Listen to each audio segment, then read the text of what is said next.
On va être dans la phase de réalisation puisque nous allons signer le 7 juin le groupement qui va construire la nouvelle piscine de Château-Renard. Alors, je fais une petite... je ne sais pas si vous avez vu la Provence hier, mais hier il y avait un article qui était très intéressant sur les piscines saisonnières municipales. Elles seront quasiment toutes fermées cet été. Pourquoi elles sont fermées? Puisque, comme il a été dit, et Solange l'a bien fait remarquer, nous avons une augmentation des fluides, les piscines sont chauffées au gaz, augmentation de 400%, donc évidemment les coûts de fonctionnement ont plus que doublé, ils ont triplé. Donc pour maintenir un budget équilibré, nous sommes obligés aujourd'hui de fermer, et Château-Renard ferme sa piscine comme toutes les communes qui ont des piscines saisonnières. Par contre, nous sommes la seule commune à avoir aujourd'hui des jeux durant cet été. D'autres communes ne l'ont pas fait, nous oui, c'est-à-dire qu'on va faire comme sur la première année, l'année Covid, donc on aura une zone d'aire de jeux gonflables où les enfants pourront jouer. En ce qui concerne donc cette piscine, on nous a posé la question, est-ce que ça vaut vraiment le coup de faire une piscine quand on voit l'augmentation des coûts et quand on voit l'inflation galopante? La réponse, elle est oui, elle est oui, elle est oui. Pourquoi? Puisque les piscines que nous avons aujourd'hui, c'est des piscines tiers. Notre piscine, elle a 50 ans.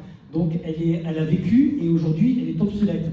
Aujourd'hui, nous allons créer une piscine, et quand je dis aujourd'hui, c'est la piscine de demain. Donc, la piscine qui va sortir de terre à Château-Renard en 2025, c'est la piscine de demain, c'est la piscine pour les 50 ans à venir. On va pouvoir vous montrer, je pense, les photos. Alors, ce n'est pas des esquisses d'un architecte ou d'un dessinateur, ça sera réellement la piscine de demain à Château-Renard. Donc, nous avons choisi transition écologique. Donc, Marie-Laurence a lancé ce mot, et c'est un mot qui est très important, puisque notre piscine va être construite avec le label bâtiment durable méditerranéen. Alors, c'est un label qui va nous obliger à faire des économies d'énergie. Notre piscine aujourd'hui, enfin de demain, ça sera 80% d'économie d'énergie, c'est-à-dire qu'elles seront à 80% autonomes, avec du photovoltaïque, 500 m² de surface. On va utiliser la géothermie, et puis aussi l'eau. Le problème de l'eau, on voit qu'on est en extrême sécheresse, donc on réduit les volumes d'eau. Aujourd'hui, c'est l'eau du robinet qui va dans notre piscine qui fait 50 mètres avec des profondeurs de 2,30 m.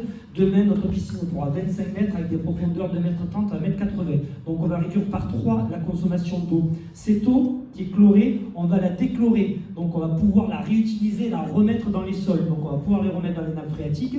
Et le surplus, si les nappes phréatiques sont trop remplies, on va pouvoir l'utiliser justement pour le nettoyage des voies publiques et des routes. Donc ça, c'est très important. En ce qui concerne la piscine, l'intérieur de la piscine.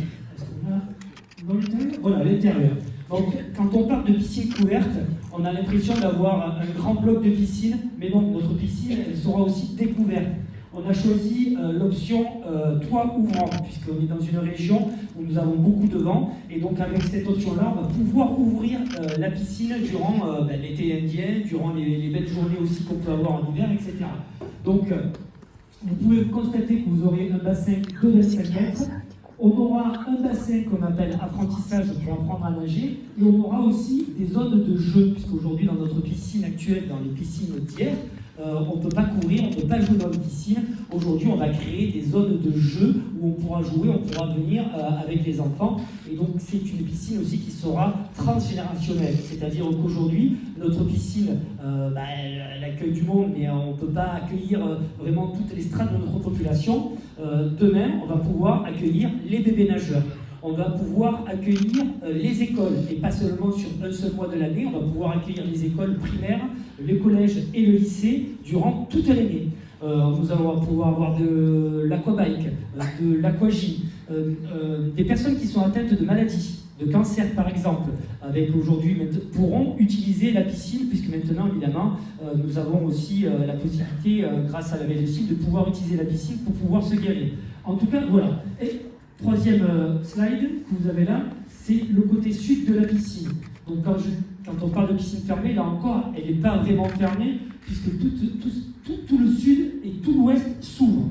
Et vous avez les gazons et les arbres qui existent aujourd'hui et qui existeront encore demain, avec encore des zones de jeu supplémentaires qui seront installées sur l'extérieur. Donc une piscine qui va fonctionner 7 jours sur 7, 365 jours par an. Je vous parlais du label bâtiment durable méditerranéen. C'est un label très important puisqu'il va nous faire faire des économies. 300 000 € aujourd'hui, c'est le coût d'une ouverture d'une piscine pour 2 mois et demi. Donc c'est énorme. 300 000 €, c'est cette piscine-là à l'année. Donc c'est ce qui est énorme aussi, ce qui est extraordinaire, c'est qu'on est capable de diminuer, de diviser par 3, aujourd'hui voire par 4, la note, la facture au niveau du fonctionnement. On parle aussi, est-ce que c'est utile de faire des piscines communales? Aujourd'hui, en Nouvelle-Aquitaine, tous les permis de construire sont annulés. Interdiction de remplir sa piscine. Donc il va falloir trouver des alternatives. Donc les piscines communales seront l'alternative de demain aussi pour les personnes n'ayant pas de piscine ou ne pouvant plus utiliser leur piscine. Et donc aujourd'hui, dans le Château Renard, on ne s'inscrit pas pour aujourd'hui, mais on s'inscrit pour nos enfants et pour la population pour les 50 ans à venir. Et comme je vous ai dit, on signera avec monsieur le maire le 7 juin et on aura une ouverture de la piscine de demain à Château Renard en décembre 2025. Et on vous remercie de votre confiance et on fera tout ce qui est humainement possible et économiquement possible durant les 3 prochaines années. Merci. Vous avez donné 4 minutes.